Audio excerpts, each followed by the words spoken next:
эфире «Актуальное интервью», в студии Александр Хавренко. Каковы жилищные права граждан в случае признания дома аварийным и подлежащим сносу? Как складывается правоприменительная и судебная практика по таким вопросам? Об особенностях механизма защиты прав граждан мы поговорим с Сергеем Веревкиным, прокурором отдела по надзору за исполнением законов в социальной сфере прокуратуры Республики Саха-Якутия, юристом первого класса. Сергей Александрович, здравствуйте. Ну и первое, о чем хотелось бы у вас уточнить, чем отличается ветхое жилье от аварийного и влияет ли эта разница на права граждан? Дело в том, что действующим законодательством понятие ветхое жилье не предусмотрено. Предусмотрено только понятие аварийное жилье. При этом аварийным жилье может быть признано только на основании распоряжения государственного органа или органа местного управления. Поэтому сама по себе ветхость жилого помещения, которое представляет собой, исходя из общего смысла данного термина, такое помещение, которое в связи с значительным физическим износом утратило либо полностью, либо частично свои эксплуатационные характеристики, само по себе на права граждан не влияет. Угу. Ну, а какие все-таки права есть у граждан, нанимателей муниципального жилья при сносе их дома? Данный вопрос урегулирован статьями 86 и 89 Жилищного кодекса, которыми предусмотрено, что в случае, если дом признается аварийным и подлежащим сносу, то нанимателям должно быть предоставлено одновременно с выселением другое благоустроенное, равнозначное жилое помещение в границах того же населенного пункта. При этом предоставление им жилого помещения в границах другого населенного пункта допускается только с их письменного согласия. А при этом имеет значение количество прописанных нормы на семью, на человека? На самом деле, вот то, что вы сказали, да, часто возникают такие вопросы. То есть обычно возникают вопросы, связанные с тем, является жилье равнозначным в случае, если предоставляются, скажем, жилые помещения. Ранее граждане занимали, вот, скажем, 3 комнаты, а им дают, скажем, 2 комнаты. Да?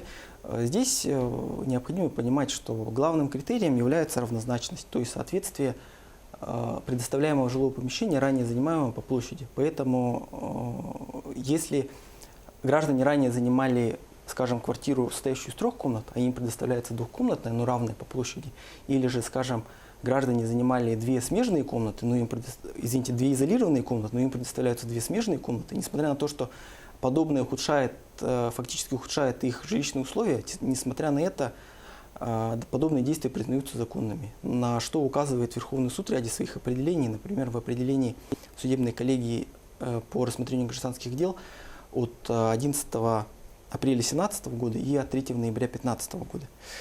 При этом следует понимать, что не исключены случаи, когда гражданам предоставляются равнозначные жилые помещения, но большие по площади, что влечет для них определенные негативные последствия. Ну, как правило, это нежелание нести бремя содержания расходов в повышенном размере. То есть просто граждане не хотят платить больше денег за ЖКУ.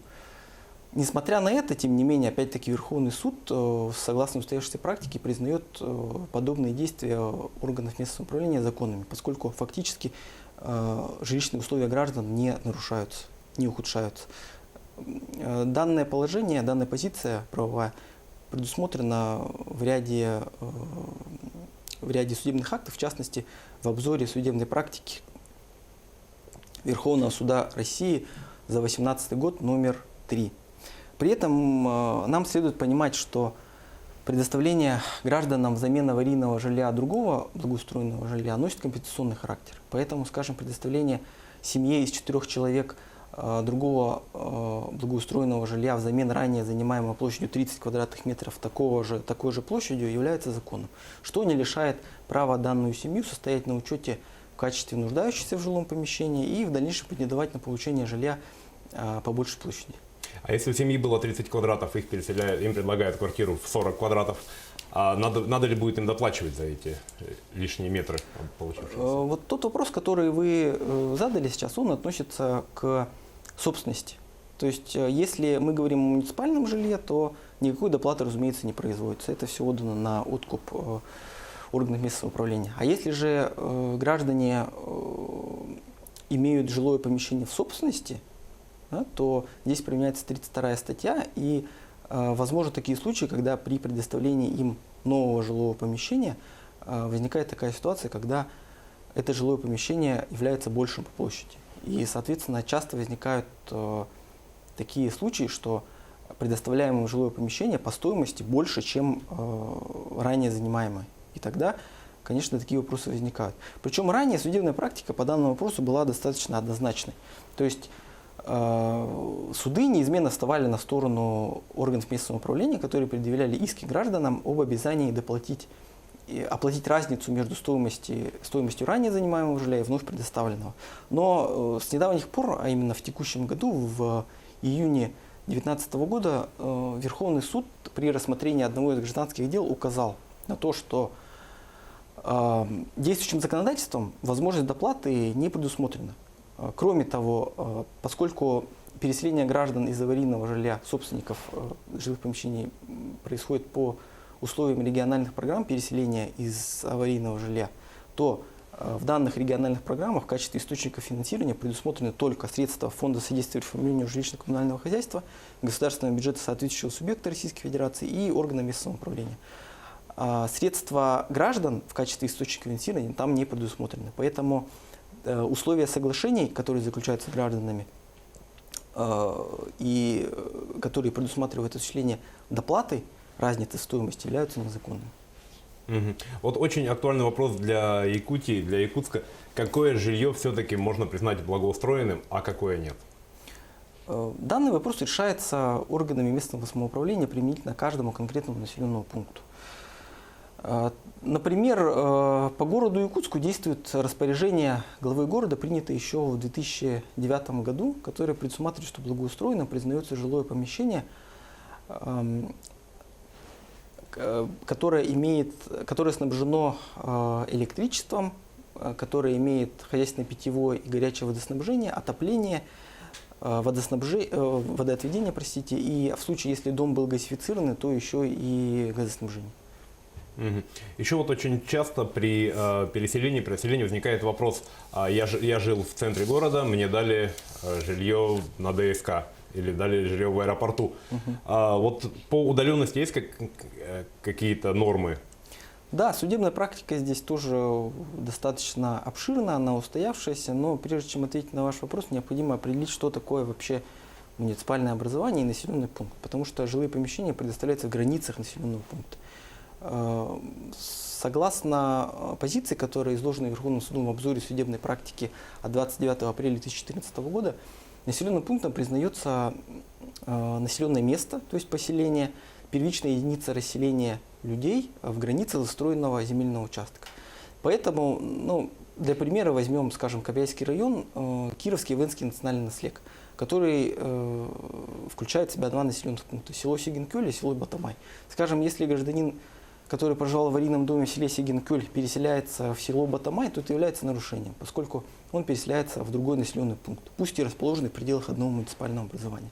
Если мы говорим, скажем, о городе Якутске, и граждане переселяются из одного района города в другой, скажем, из центрального района в район, близкий к пригороду, то это не является нарушением закона.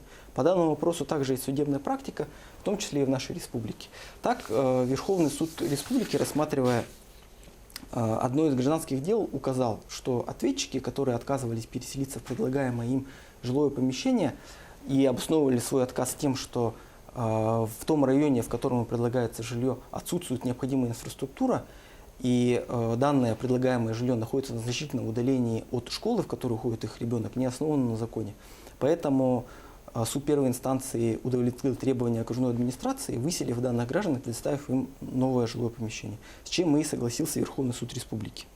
Но вот мы говорим о муниципальном жилье, а все-таки может ли быть признан аварийным частный дом? Частный дом аварийным быть не может. Аварийным могут быть признаны только многоквартирные дома. Соответственно, только многоквартирные дома включаются в региональные программы переселения. Но вместе с тем, поскольку частные дома являются жилыми помещениями, то они могут быть признаны непригодными для проживания. А признание их непригодными для проживания влечет обязанность органов местного управления обеспечить жилищные права граждан, проживающих в них. А какие проблемы наиболее часто возникают при восстановлении прав собственников аварийного жилья? При восстановлении прав собственников наиболее часто возникает два вопроса. Первый вопрос связан с размером возмещения за изымаемое жилое помещение и земельный участок, а второй вопрос связан с необходимостью осуществить доплату, о чем вы уже спрашивали. Мгм. А в каком порядке происходит переселение граждан из жилья, находящихся в их собственности? Данному вопросу посвящена 32 статья Жилищного кодекса, и она предусматривает определенный алгоритм действий. То есть, во-первых, необходимо вообще определиться, в какой форме будет происходить восстановление прав граждан. Либо это будет денежная компенсация, исходя из стоимости изымаемого жилого помещения земельного участка, либо это будет предоставление нового, то есть другого равнозначного жилого помещения. Причем, как я уже сказал, процедура является многоступенчатой и включает в себя ряд этапов. В частности, само собой, признание дома аварийным, направление требований собственникам о сносе аварийного дома, принятие решения об изъятии земельного участка и обязательное заключение соглашения об изъятии. А какие должны быть сроки между признанием аварийного дома и получением нового жилья? Дело в том, что такие сроки законодательством прямо не определены, поэтому необходимо руководствоваться требованиями о разумном сроке. Но вот то, что я сказал, оно применяется только для муниципального жилья, поскольку законодательством сроки отселения они не определяются. Но вместе с тем предполагается неправомерная ситуация, когда граждане проживают в доме с момента его признания аварийным в течение нескольких лет, а орган местного управления не предпринимает вообще никаких действий по восстановлению нарушенных прав граждан. При этом следует понимать, что сам по себе факт признания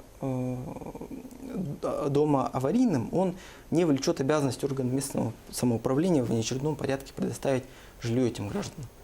Так, например, Нерюнгринский районный суд, рассматривая одно из гражданских дел, указал, что несмотря на то, что дом признан аварийным и его физический износ составляет аж 82%, тем не менее орган местного самоуправления принимает определенные меры, дом включен в программу переселения граждан из аварийного жилья, в муниципальную программу, и установлен срок отселения граждан до 31 декабря 2019 года. Если же мы говорим о переселении граждан-собственников жилых помещений в аварийных домах, то тут также имеется определенная специфика. Опять же, конкретный срок законодательством не определен. Но вместе с тем срок этот должен определяться одновременно с признанием дома аварийным. Большое спасибо, Сергей Александрович. Очень интересная беседа и очень злободневная тема, что самое главное. Это было актуальное интервью о правах граждан, проживающих в ветхом и аварийном жилье. Мы беседовали с Сергеем Веревкиным, прокурором отдела по надзору за исполнением законов в социальной сфере прокуратуры Республики Саха-Якутия, юристом первого класса. До скорых встреч!